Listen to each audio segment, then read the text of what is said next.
ನಮಸ್ತೆ ಎಲ್ಲರಿಗೂ. Lucky life ಟಿಪ್ಸ್ಗೆ ನಿಮಗೆಲ್ಲರಿಗೂ ಸ್ವಾಗತ.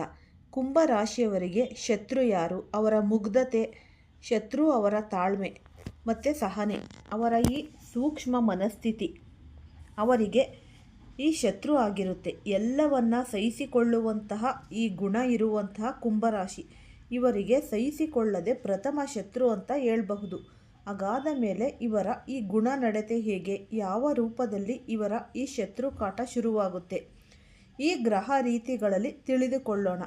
ಈ ಕುಂಭರಾಶಿ ಒಂದು ವಾಯುತತ್ವವನ್ನು ಸೂಚಿಸುವ ರಾಶಿ. ಈ ರಾಶಿಯವರಿಗೆ ತಾಳ್ಮೆ, ಸಹನೆ, ಸಂಯಮದ ವ್ಯಕ್ತಿತ್ವ ಅನ್ನೋದು ಹೆಚ್ಚು.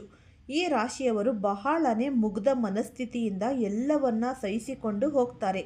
ಆದರೆ ಇವರ ಮುಗ್ಧತೆಯನ್ನು ಕೆಲವೊಂದು ಜನ ಸ್ವಾರ್ಥಕ್ಕೆ ಬಳಸಿಕೊಂಡು ಕುಂಭರಾಶಿಯವರಿಗೆ ವಿಪರೀತವಾಗಿ ಮೋಸ ಮಾಡ್ತಾರೆ. ಈ ಜಾತಕಗಳ ಪ್ರಕಾರ ರಾಶಿಗಳಲ್ಲಿ ಕುಂಭರಾಶಿಯೇ ಮೋಸ ಹೋಗುವಂಥ ರಾಶಿ. ಈ ಬೇರೆಯೋ ಇವರನ್ನು ಸ್ವಾರ್ಥಕ್ಕಾಗಿ ಅಂದರೆ ಯೂಸ್ ಅನ್ನೋದು ಮಾಡ್ಕೋತಾರೆ. ಇವರು ಜೀವನದಲ್ಲಿ ಬೇರೆಯವರಿಗೋಸ್ಕರನೇ ಹೆಚ್ಚಾಗಿ ಇನ್ವಾಲ್ವ್ಮೆಂಟ್ ಅನ್ನೋದು ಹಾಕ್ತಾರೆ.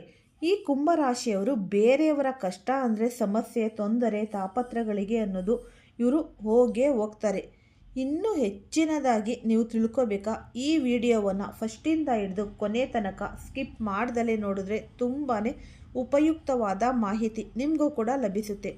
ಈ ವಿಡಿಯೋ ಇಷ್ಟ ಆಗಿದ್ದಲ್ಲಿ ಪುಟ್ಟದೊಂದು ಲೈಕ್ ಕೊಡೋದನ್ನು ಮರಿಬೇಡಿ. ಕುಂಭರಾಶಿಯವರು ಯಾರೆಲ್ಲ ಇದ್ದೀರಾ ಅವರು ಹೆಚ್ಚಾಗಿ ಈ ವಿಡಿಯೋವನ್ನು ಶೇರ್ ಮಾಡಿ. ಓಂ ಶ್ರೀ ಶನೇಶ್ವರಾಯ ನಮಃ ಅಂತ ಕಮೆಂಟ್ ಬಾಕ್ಸ್ನಲ್ಲಿ ಕಮೆಂಟನ್ನು ಹಾಕಿ. ಇಲ್ಲ ಅಂದರೆ ನಿಮ್ಮ ಮನೆ ದೇವರು, ನಿಮ್ಮ ಕುಲದೇವರ ಹೆಸರನ್ನು ಈ ಕಮೆಂಟ್ ಬಾಕ್ಸ್ನಲ್ಲಿ ಹಾಕಿ. ಕುಂಭರಾಶಿಯವರು ಬೇರೆಯವರ ಕಷ್ಟ ಸಮಸ್ಯೆ ಅಂತ ಅಂದರೆ ಇವರು ಮುಂದೆ ನಿಂತಿರ್ತಾರೆ. ಇವರ ಸಮಸ್ಯೆಗೆ ಯಾರು ಬರೋದೇ ಇಲ್ಲ. ನಂಬಿ ಮೋಸ ಹೋಗುವಂತಹ ವ್ಯಕ್ತಿತ್ವ ಈ ರಾಶಿಯವರದು. ಈ ಕುಂಭರಾಶಿಯವರು ಕೋಪಿಷ್ಠರು ಕೂಡ ಹೌದು. ಕೋಪ ಬಂತು ಅಂದರೆ ಯಾರ ಮಾತು ಕೇಳೋದೇ ಇಲ್ಲ. ಎಷ್ಟು ತಾಳ್ಮೆಯಿಂದ ಇರ್ತಾರೋ ಅಷ್ಟೇ ಕೋಪಿಷ್ಠರು ಕೂಡ ಆಗಿದ್ದಾರೆ. ಹಾಗಾದರೂ ಅವರು ಕೋಪ ಬರುವಷ್ಟರಲ್ಲಿ ಸಮಯ ಮೀರಿ ಹೋಗಿರುತ್ತೆ. ಅವರು ಏನು ಸಾಧಿಸಲಿಕ್ಕೆ ಈ ಕಷ್ಟಪಡ್ತಾರೋ ಈ ವಿಚಾರದಲ್ಲಿ ಸಕ್ಸಸ್ಫುಲ್ ಅನ್ನೋದು ಆಗೋದಿಲ್ಲ ಮತ್ತು ಈ ನಿಷ್ಠೂರವಾದಿಗಳು ಕೂಡ ಆಗ್ತಾರೆ. ಕೆಲವೊಂದು ಸಮಯದಲ್ಲಿ ಕುಂಭರಾಶಿಯವರು ಕೆಲಸ, ಕಾರ್ಯ, ವ್ಯಾಪಾರ, ವ್ಯವಹಾರಗಳಲ್ಲಿ ಈ ರಾಶಿಯವರು ಸ್ವಲ್ಪ ಸೋಮಾರಿತನ ಅನ್ನೋದು ಮಾಡ್ತಾರೆ. ಕ್ರಿಯೇಟಿವಿಟಿ ಮೈಂಡ್ ತಗೊಂಡು ಪ್ರಯತ್ನ ಮಾಡಬೇಕು, ಶ್ರಮ ಅನ್ನೋದು ಪಡಬೇಕು. ಈ ಭಾವನೆ ಅಂದರೆ ಮನಸ್ಸಿನಲ್ಲಿ ಇದ್ದರೂ ಮಾಡೋ ಭಾವನೆ ಮನಸ್ಸಿನಲ್ಲಿ ಇದ್ದರೂ ಕೂಡ ಅದನ್ನು ದೈಹಿಕವಾಗಿ ತೋರಿಸಿಕೊಳ್ಳಿಕ್ಕೆ ಇವರು ಬಹಳನೇ ಒದ್ದಾಡ್ತಾರೆ. ಸೋಮಾರಿತನ ಅನ್ನೋದು, ಸ್ವಲ್ಪ ಲೇಜಿತನ ಅನ್ನೋದು ಇವ್ರಿಗೆ ಬಂದಿದೆ. ಈ ರಾಶಿಯವರಿಗೆ ಗುಪ್ತ ಮನಸ್ಸಿನವರು, ಮನಸ್ಸಲ್ಲೇ ಆಲೋಚನೆ ಮಾಡ್ಕೊಳ್ತಾ ಇರ್ತಾರೆ. ಕೆಲವೊಂದು ಸಮಯದಲ್ಲಿ ಆತುರ ಸ್ವಭಾವದವರು ಕೂಡ ಆಗಿದ್ದಾರೆ. ಈ ಬುದ್ಧಿಶಕ್ತಿ ಕಡಿಮೆ ಇರುತ್ತೆ. ಈ ಸಡನ್ಲಿ ಆ್ಯಕ್ಟಿವ್ ಆಗೋದಿಲ್ಲ. ಇವರು ಸಡನ್ಲಿ ಆ್ಯಕ್ಟಿವ್ ಆದರೆ ಮಾತ್ರ ಸಕ್ಸಸ್ಫುಲ್ ಆಗ್ತಾರೆ. ಈ ಬುದ್ಧಿಶಕ್ತಿಗೆ ಸ್ವಲ್ಪ ಇವರ ಜೀವನದಲ್ಲಿ ಅನಾಹುತಗಳನ್ನು ಇಲ್ಲಿ ಅಡು ಮಾಡಿಕೊಡುತ್ತೆ. ಇವರ ಬುದ್ಧಿ ಶಕ್ತಿ ಕೆಲವೊಂದು ಸಮಯದಲ್ಲಿ ಮತ್ತು ಜಾತಕಗಳ ಪ್ರಕಾರ ಕುಂಭರಾಶಿಯವರಿಗೆ ರವಿ, ಚಂದ್ರ, ಕುಜ ಗ್ರಹಗಳು ಶತ್ರುಗಳಾಗಿದ್ದಾರೆ. ಈ ರಾಶಿಯವರು ಹೆಚ್ಚಾಗಿ ಹಣಕಾಸಿನ ಸಮಸ್ಯೆ ಮತ್ತು ಆರ್ಥಿಕವಾಗಿ ಸಾಲಗಾರರಾಗಿ ನಿಲ್ಲುವಂತಹ ಲಕ್ಷಣಗಳು ಹೆಚ್ಚಿರುತ್ತವೆ. ಹೆಚ್ಚಾಗಿ ಸಾಲಗಾರರಾಗ್ತಾರೆ. ಈ ರಾಶಿಯವರು ಎಷ್ಟು ಪ್ರಯತ್ನ ಪಟ್ಟರೂ ಕೂಡ ಪ್ರತಿಫಲ ಕಡಿಮೆ, ಧನ ನಷ್ಟ ಹೆಚ್ಚಾಗಿ ಅನುಭವಿಸುತ್ತಾರೆ. ಹಾಗಾದರೆ ಜಾತಕ ಅಂದರೆ ಈ ಜಾತಕದಲ್ಲಿ ಯಾವ ಗ್ರಹಗಳ ಸ್ಥಾನಮಾನದಿಂದ ಕುಂಭರಾಶಿಯವರಿಗೆ ಶತ್ರುಫಲ, ಈ 6, 8, 12ನೇ ಮನೆಗಳಿಂದ ಶತ್ರುಕಾಟ ಶುರುವಾಗುತ್ತೆ. ಇಲ್ಲಿ ವಿಶೇಷವಾಗಿ ನೋಡಬೇಕಾದ್ರೆ 6ನೇ ಮನೆಯಲ್ಲಿ ಶನಿ ಬಂದರೆ ಹೆಣ್ಣು ಮಕ್ಕಳಿಂದ ಶತ್ರುಬಾಧೆ, ಹೆಣ್ಣು ಮಕ್ಕಳಿಂದ ಅಪಮಾನ ಅವಮಾನಕ್ಕೆ ಗುರಿಯಾಗ್ತಾರೆ.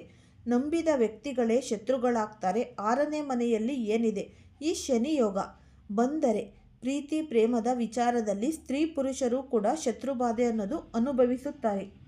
ಪ್ರೀತಿ ಮಾಡಿದಂತಹ ವ್ಯಕ್ತಿಗಳು ಅಥವಾ ಪ್ರೇಮಿಸಿದ ವ್ಯಕ್ತಿಗಳೇ ಶತ್ರುಗಳಾಗಬಹುದು. ಇದರಿಂದ ಕಷ್ಟಗಳ ಜೀವನ ಕಾಣುವಂತಹ ಲಕ್ಷಣ ಇದೆ. ಇನ್ನು 8ನೇ ಮನೆಯಲ್ಲಿ ಕುಜನಿದ್ದರೆ ನಿಮ್ಮಿಂದ ನಿಮಗೆ ಮೋಸ ಆಗುತ್ತೆ. ಅತಿಯಾದ ತಾಳ್ಮೆ, ಎಲ್ಲವನ್ನು ನೀವು ಸಹಿಸಿಕೊಳ್ಳುವಂತಹ ಒಂದು ಗುಣ ನಿಮಗೆ ಈ ಮೋಸ ಅನ್ನೋದು ಮಾಡುತ್ತೆ. ನಿಮ್ಮಿಂದ ನಿಮಗೆ ಶತ್ರುತ್ವ ಅನ್ನೋದು ಶುರು ಆಗಿಬಿಡುತ್ತೆ. ಅರ್ಥ ಅಂದರೆ ಯಾರು ಏನೇ ಮಾಡಿದರೂ ಎಲ್ಲವನ್ನ ಸಹಿಸಿಕೊಂಡು ಹೋದಾಗ ನೀವೇ ಅಪಮಾನಕ್ಕೆ ಗುರಿಯಾಗಿ ಬಿಡ್ತೀರ. ಇನ್ನು ಇದರಿಂದ ನಿಮ್ಮ ಕುಟುಂಬದವರು ಕೂಡ ಶತ್ರುಗಳು ಆಗ್ತಾರೆ. ಸಂಬಂಧಿಕರು ಈ ವೀಕ್ನೆಸ್ ಬಳಸಿಕೊಂಡು ಶತ್ರು ಬಾಧೆ ಶುರು ಮಾಡ್ತಾರೆ. ನಿಮ್ಮನ್ನು ಉಪಯೋಗ ಮಾಡಿಕೊಳ್ತಾರೆ. ಅವರ ಕೆಲಸ ಕಾರ್ಯಗಳನ್ನು ಅವರು ಸಕ್ಸಸ್ಫುಲ್ ಮಾಡ್ಕೋತಾರೆ. ನಿಮ್ಮ ವಿಚಾರಗಳಲ್ಲಿ ವ್ಯವಹಾರಗಳಲ್ಲಿ ಕೈ ಹಾಕಲಿಕ್ಕೆ ಬರೋದೇ ಇಲ್ಲ.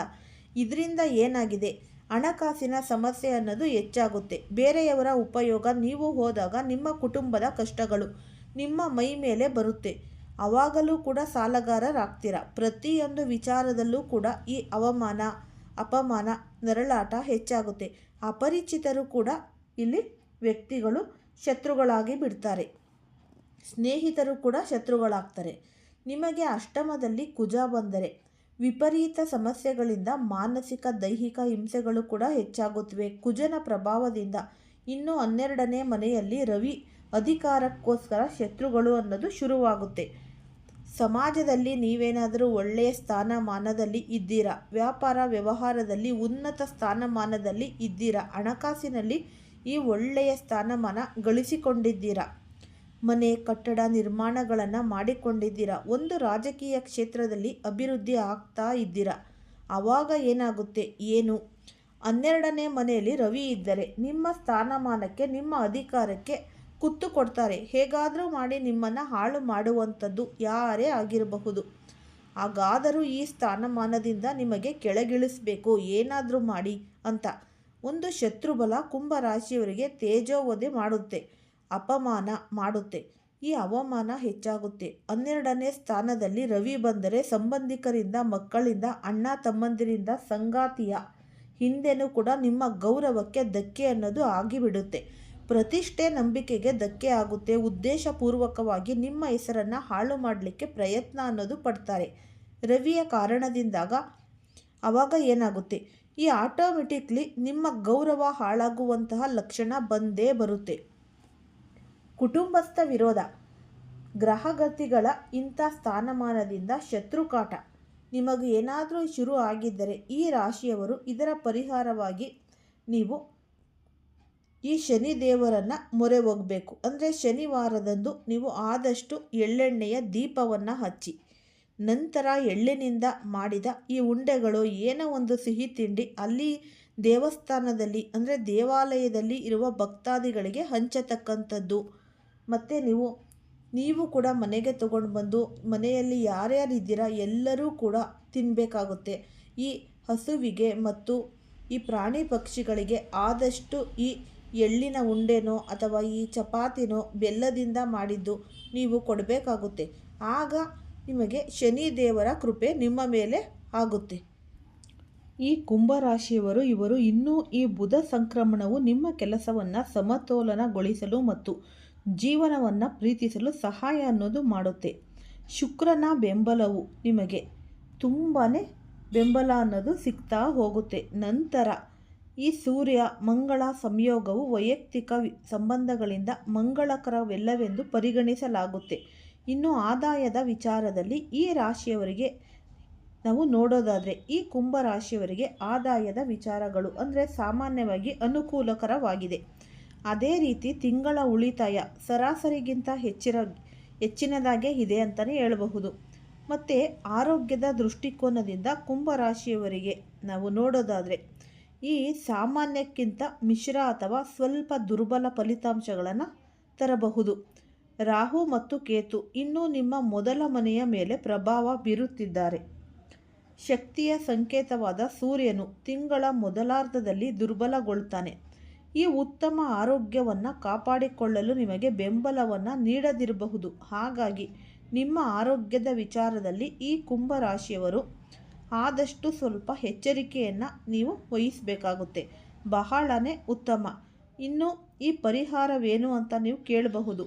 ಕುಂಭರಾಶಿಯವರಿಗೆ ನಾವು ನೋಡೋದಾದರೆ ನೀವು ಅನೈತಿಕ ಚಟುವಟಿಕೆಗಳನ್ನು ತಪ್ಪಿಸಿ ಯಾವುದೇ ಒಂದು ಅನೈತಿಕ ಚಟುವಟಿಕೆಗಳಿಗೆ ನೀವು ಹೋಗುವಂಥದ್ದು ಬಹಳ ಉತ್ತಮವಾದದ್ದಲ್ಲ.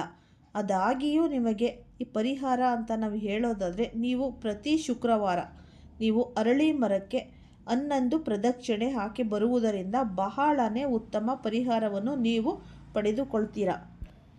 ಈ ಕುಂಭರಾಶಿಗೆ ಈಗ ಸಾಡೆ ಸಾತಿ ನಡೀತಾ ಇದೆಯಲ್ಲ, ಏನು ಒಳ್ಳೆಯದಾಗುತ್ತೆ ಅಂತ ಬಹಳ ಜನ ನೀವು ತುಂಬಾ ನೋಡ್ತಾ ಇದ್ದೀರಾ ಅಲ್ವಾ.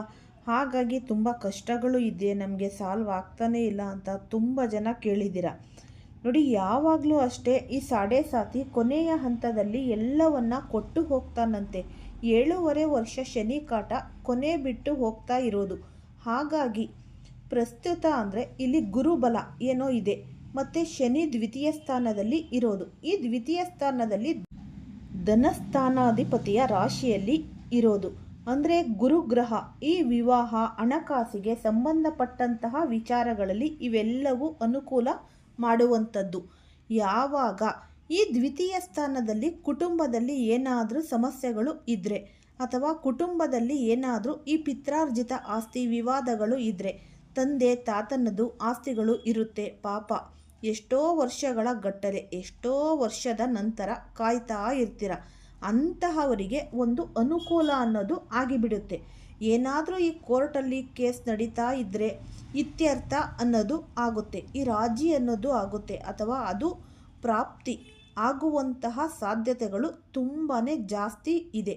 ಈ ಪಿತ್ರಾರ್ಜಿತ ಆಸ್ತಿ ಪ್ರಾಪ್ತಿ ಆಗುತ್ತೆ. ಮತ್ತು ಒಂದಷ್ಟು ದುಡ್ಡಿನ ವಿಚಾರದಲ್ಲಿ ನೋಡೋದಾದರೆ ಖರ್ಚುಗಳು ಇದ್ದರೂ ಸಹ ಈ ಇನ್ಕಮ್ ಅನ್ನೋದು ಚೆನ್ನಾಗಿ ಬರುತ್ತೆ. ಅಂದರೆ ಈ ನಮಗೆ ಅದೇ ಬೇಕಾಗಿರುವಂಥದ್ದು. ಯಾಕೆ ಅಂದರೆ ಹೇಳಿದರೆ ನಿಮಗೆ ಇದ್ದೇ ಇರುತ್ತೆ, ಪ್ರತಿನಿತ್ಯ ದುಡ್ಡು ವ್ಯವಹಾರ ಅಲ್ವಾ. ಅದೇ ನಮಗೆ ಇನ್ಕಮ್ ಅನ್ನೋದು ಬರ್ತಾ ಇಲ್ಲ ಅಂತ ಹೇಳಿದರೆ ಅದು ನೀವು ಜಾಸ್ತಿ ಆಗಿಬಿಡುತ್ತೆ ಈ ಸಲ, ಈ ವರ್ಷ. ಅಂದರೆ ಸಾಲ ಮಾಡೋ ಪರಿಸ್ಥಿತಿ ಬರೋಲ್ಲ ಅಂತ. ಈ ರಾಶಿಯವರಿಗೆ 26 ಅಂದರೆ 2026 ಅನ್ನುವಂಥದ್ದು ರಾಜಯೋಗ ಅನ್ನೋದು ತಂದು ಕೊಡುತ್ತೆ. ಆದಷ್ಟು ಜಾಗ್ರತೆಯಿಂದ ಇದ್ದರೆ ಮಾತ್ರ. ಮತ್ತು ಉತ್ತಮವಾದಂತಹ ಒಂದಷ್ಟು ಫಲಗಳನ್ನು ನಿರೀಕ್ಷೆ ಮಾಡಬಹುದು. ಯಾಕೆಂದರೆ ಗುರುಗ್ರಹವು ಸಹ ಈಗ ಈ ಪ್ರಸ್ತುತ ಪಂಚಮದಲ್ಲಿ ಇರೋದು. ಈ ಮಕ್ಕಳ ಎಜುಕೇಷನ್ ಅನ್ನೋದು ತುಂಬಾ ಚೆನ್ನಾಗಿ ನಡೆಯುತ್ತೆ. ಪಂಚಮ ಸ್ಥಾನದಲ್ಲಿ ಇದ್ದರೆ ಪೂರ್ವ ಪುಣ್ಯಸ್ಥಾನ ಫಲಗಳನ್ನು ಪ್ರಾಪ್ತಿಯಾಗುತ್ತೆ.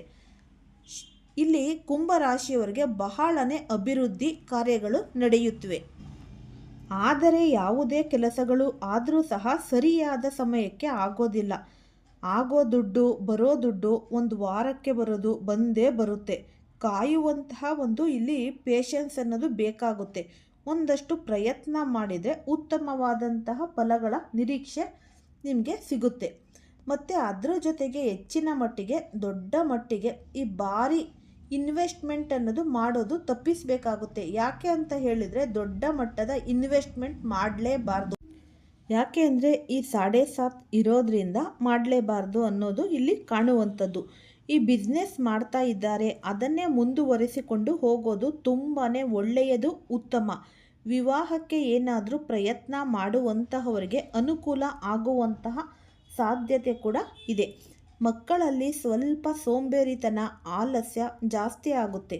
ಸ್ವಲ್ಪ ಬೇಗ ನೀವು ಎಬ್ಬರಿಸಿ ಓದಿಸುವಂತಹ ಒಂದಷ್ಟು ಪ್ರಯತ್ನಗಳು ಮಾಡಿದರೆ ಈ ವಿದ್ಯಾಭ್ಯಾಸದಲ್ಲಿ ಮಕ್ಕಳಿಂದ ಶುಭ ಫಲಗಳೇ ನೀವು ಎದುರು ನೋಡಬಹುದು. ಮತ್ತು ಚೆನ್ನಾಗಿ ಓದುವಂಥದ್ದು, ಅಭಿವೃದ್ಧಿ ಕಾರ್ಯಗಳು ಆಗುವಂತಹ ಸಾಧ್ಯತೆಗಳು ಕೂಡ ಇಲ್ಲಿ ನೀವು ಕಾಣಬಹುದು. ಈ ಉಪಯುಕ್ತವಾದ ಮಾಹಿತಿ ನಿಮ್ಮೆಲ್ಲರಿಗೂ ಕೂಡ ಇಷ್ಟ ಆಗಿದೆ ಅಂತ ಭಾವಿಸ್ತೀನಿ. ಈ ವಿಡಿಯೋ ಇಷ್ಟ ಆಗಿದ್ದಲ್ಲಿ ಲೈಕ್ ಮಾಡಿ, ಶೇರ್ ಮಾಡಿ, ಸಬ್ಸ್ಕ್ರೈಬ್ ಮಾಡಿ. ಎಲ್ಲರಿಗೂ ಸಹ ಧನ್ಯವಾದಗಳು.